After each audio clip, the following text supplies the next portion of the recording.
A man refuses to give up his seat for an elderly passenger on the subway. The next moment, the old man's face begins to contort and transforms into a black hole. Jack then finds himself transported back to that morning. He thought it was just a dream. Soon, Jack is back on the subway again. After the train arrives at the station, the same old man boards once more. The old man stands before Jack and stares at him. But Jack still refuses to give up his seat. Then the old man loses his balance and falls. The elderly person stared at Jack, and her face turned into a black hole again. Jack traveled back to the morning once more.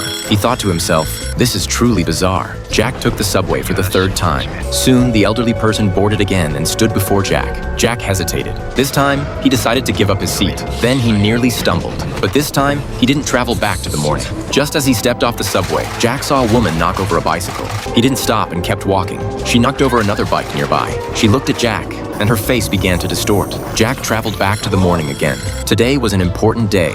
He planned to propose to his girlfriend. Just then, a public service announcement aired on TV. Helping others is a virtuous deed. Jack seemed to understand. Unless he did a good deed to help someone, he would keep traveling back to the morning. To propose to his girlfriend as soon as possible, Jack proactively helped upright the bicycle. When he arrived at the bank to withdraw money, a woman rushed over. She wanted Jack to give up his place in line. She urgently needed to send money to her sick mother. Seeing the long queue forming behind him, Jack didn't want to give up his spot, but he recalled the earlier incident. He turned around and saw the woman's face beginning to distort. Jack quickly gave up his place. Later on the street, Jack encountered a couple fighting. The man hid behind Jack seeking protection. The woman gestured for Jack to move aside. Jack tried to stop her. Her face began to distort. Jack threw the man back to her, but immediately, the man's face started to distort too. Jack completely broke down.